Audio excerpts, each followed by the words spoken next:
La Bible en un an, le 24 juin, le deuxième livre des Rois, chapitre 8, verset 1 au chapitre 9, verset 13. Le livre des Psaumes, chapitre 142, verset 1 à 8. Le livre des Proverbes, chapitre 17, versets 11 et 12. L'épître de Paul aux Galates, chapitre 1, verset 1 à 24. Le deuxième livre des Rois, chapitre 8. Élisée dit à la femme, dont il avait fait revivre le fils, « Lève-toi, pars avec ta famille et installe-toi où tu pourras. » En effet, l'Éternel appelle la famine. Elle vient même sur le pays pour 7 ans. La femme se leva et agit conformément à la parole de l'homme de Dieu. Elle partit avec sa famille et s'installa pour 7 ans dans le pays des Philistins. Au bout de 7 ans, elle revint du pays des Philistins et elle alla chercher secours auprès du roi pour récupérer sa maison et son champ. Le roi était en pleine discussion avec Géasi, le serviteur de l'homme de Dieu, et il disait, « Raconte-moi donc toutes les grandes choses qu'Élisée a accomplies. » Il raconta justement au roi comment Élisée avait rendu la vie à un mort quand la femme dont il avait fait revivre le fils vint chercher secours auprès du roi pour récupérer sa maison et son champ. Géasi dit, « Mon seigneur le roi, voici la femme en question, et voici son fils, celui qu'Élisée a fait revivre. » Le roi interrogea la femme et elle lui raconta toute l'histoire. Puis le roi mit une eunuque à sa disposition en lui donnant cette consigne. « Fais restituer à cette femme tout ce qui lui appartient, y compris tous les revenus de son champ depuis le jour où elle a quitté le pays jusqu'à maintenant. » Élisée se rendit à Damas, alors que Ben-Hadad, le roi de Syrie, était malade. On lui annonça, « L'homme de Dieu est venu jusqu'ici. » Le roi dit à Hazaël, « Prends un cadeau avec toi et va à la rencontre de l'homme de Dieu. Consulte l'Éternel par son intermédiaire. Demande si je vais survivre à cette maladie. » Hazaël partit à la rencontre d'Élisée. Il avait en cadeau avec lui tout ce qu'il avait de meilleur à Damas, l'équivalent de la charge de 40 chameaux. À son arrivée, il se présenta à lui et dit, « Ton fils Ben-Hadad, le roi de Syrie, m'envoie vers toi pour demander s'il va survivre à cette maladie. » Élisée lui répondit, « Va lui dire qu'il survivra.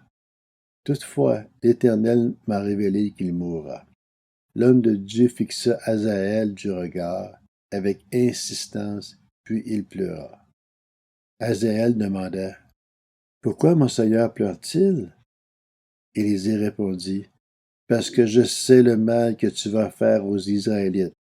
Tu vas mettre le feu à leurs villes fortifiées, tuer par l'épée leurs jeunes gens, écraser leurs petits-enfants et fendre le ventre de leurs femmes enceintes. » Hazaël dit, « Mais qu'est-ce donc ton serviteur, ce chien, pour accomplir de si grandes choses? » Élisée répondit, « L'Éternel m'a révélé que tu seras roi de Syrie. » Hazaël quitta Élisée et revint vers son seigneur, qui lui demanda, « Que t'a dit Élisée? » Il répondit, « Il m'a dit que tu survivrais. » Le lendemain, Hazaël prit une couverture qu'il plongea dans l'eau. Puis il en couvrit le visage du roi, qui mourut. Hazaël devint roi à sa place. La 5e année du règne de Joram, le fils d'Akab, sur Israël, Joram, fils de Josaphat, le roi de Juda, devint roi. Il avait 32 ans lorsqu'il devint roi et il régna 8 ans à Jérusalem. Il marcha sur la voie des rois d'Israël, comme l'avait fait la famille d'Akab. En effet, sa femme était une fille d'Akab. Et il fit ce qui est mal aux yeux de l'Éternel. Toutefois, l'Éternel ne voulut pas détruire Juda à cause de son serviteur David. Il voulait respecter la promesse qu'il lui avait faite de lui donner toujours un successeur, ainsi qu'à ses descendants. À son époque, les Édomites se révoltèrent contre l'autorité de Juda et se donnèrent un roi. Joram partit pour Tsaïr avec tous ses chars. Il s'était levé de nuit et il battit les Édomites qui l'encerclaient, ainsi que les chefs des chars. Quant au peuple, il se réfugia dans ses tentes. La rébellion d'Édom contre l'autorité de Juda a duré jusqu'à aujourd'hui. Limna se révoltait aussi à la même époque. Le reste des actes de Joram, tout ce qu'il a accompli, cela est décrit dans les annales des rois de Juda. Joram se coucha avec ses ancêtres et il fut enterré à leur côté dans la ville de David. Son fils Akazia devint roi à sa place. La 12e année du règne de Joram, le fils d'Akab, sur Israël, Akazia, fils de Joram, le roi de Juda, devint roi. Akazia avait 22 ans lorsqu'il devint roi et il régna 1 an à Jérusalem. Sa mère s'appela Athalie et c'était la petite-fille d'Omri, le roi d'Israël. Akazia marcha sur la voie de la famille d'Akab. Il fit comme elle ce qui est mal aux yeux de l'Éternel, car il était allié par mariage à cette famille. Il partit avec Joram, le fils d'Akab, en guerre contre Hazaël, le roi de Syrie, à Ramoth en Galaad. Les Syriens blessèrent Joram. Le roi Joram repartit à Jezreel pour se faire soigner des blessures que les Syriens lui avaient infligées à Ramoth, lorsqu'il se battait contre Hazaël, le roi de Syrie. Akazia, fils de Joram et roi de Juda, descendit alors pour voir Joram, le fils d'Akab, à Jezreel, parce qu'il était blessé. Le 2e livre des rois, chapitre 9. Le prophète Élisée appela l'un des membres de la communauté de prophètes et lui dit: Noue ta ceinture, prends avec toi 7 fioles d'huile et va à Ramoth en Galaad. Une fois arrivé là-bas, va voir Jéhu, le fils de Josaphat et le petit-fils de Nimshi. Tu le feras se lever au milieu de ses frères, et tu le conduiras dans une chambre retirée. Tu prendras la fiole d'huile, tu la verseras sur sa tête, et tu affirmeras: Voici ce que dit l'Éternel. Je te consacre par onction comme roi d'Israël. Puis tu ouvriras la porte et tu t'enfuiras sans attendre. Le jeune prophète partit pour Ramoth en Galaad. Quand il arriva là-bas, il trouva les chefs de l'armée en train de siéger. Il dit: Chef, j'ai un mot à te dire. Jéhu demanda: Auquel de nous tous? Il répondit: À toi, chef. Jéhu se leva et alla à l'intérieur de la maison. Le jeune homme versa alors l'huile sur sa tête en lui affirmant: Voici ce que dit l'Éternel, le Dieu d'Israël.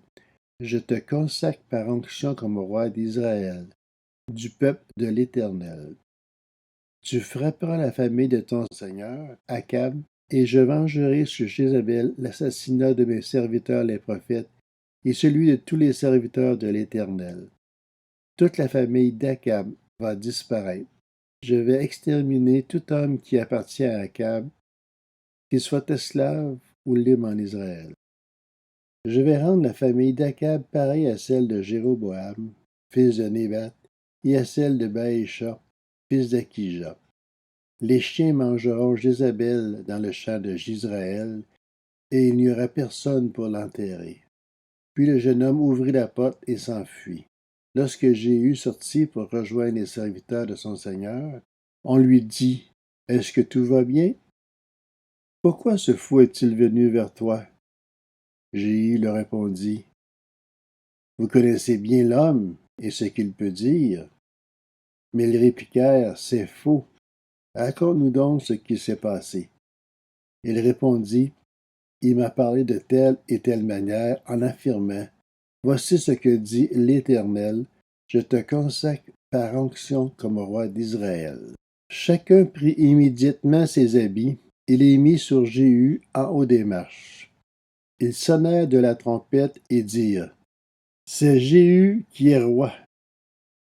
Le livre des Psaumes, chapitre 142. Cantique de David lorsqu'il se trouvait dans la grotte. Prière. À pleine voix, je crie à l'Éternel. À pleine voix, j'implore l'Éternel. Je lui expose ma plainte, je lui raconte ma détresse. Quand mon esprit est abattu en moi, toi, tu connais mon sentier. Sur la route où je marche, on m'a tendu un piège. Regarde à droite et constate-le. Personne ne me reconnaît. Je ne sais plus où trouver refuge. Personne ne s'inquiète pour ma vie. Éternel, c'est à toi que je crie. Je dis, tu es mon abri, ma part au pays des vivants. Sois attentif à mes cris, car je suis bien faible. Délivre-moi de ceux qui me poursuivent, car ils sont plus forts que moi. Fais-moi sortir de ma prison afin que je célèbre ton nom. Les justes viendront m'entourer quand tu m'auras fait du bien. Le livre des Proverbes, chapitre 17. Le méchant ne cherche que révolte. Un messager sans pitié sera envoyé contre lui.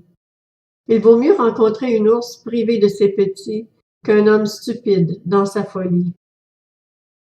L'Épître aux Galates, chapitre 1er. De la part de Paul, apôtre établi non par des hommes ni par l'intermédiaire d'un homme, mais par Jésus-Christ, et par Dieu le Père qui l'a ressuscité, et de tous les frères qui sont avec moi aux églises de la Galatie. Que la grâce et la paix vous soient données de la part de Dieu notre Père et du Seigneur Jésus-Christ. Il s'est donné lui-même pour nos péchés, afin de nous arracher à l'actuel monde mauvais, conformément à la volonté de notre Dieu et Père, à qui soit la gloire au siècle des siècles. Amen. Je m'étonne que vous vous détourniez si vite de celui qui vous a appelé par la grâce de Christ pour passer à un autre évangile. Ce n'est pas qu'il y ait un autre évangile, mais il y a des gens qui vous troublent et qui veulent déformer l'évangile de Christ. Mais si quelqu'un, même nous, ou même un ange venu du ciel, vous annonçait un évangile différent de celui que nous vous avons prêché, qu'il soit maudit. Nous l'avons déjà dit, et je le répète maintenant. Si quelqu'un vous annonce un autre évangile que celui que vous avez reçu, qu'il soit maudit.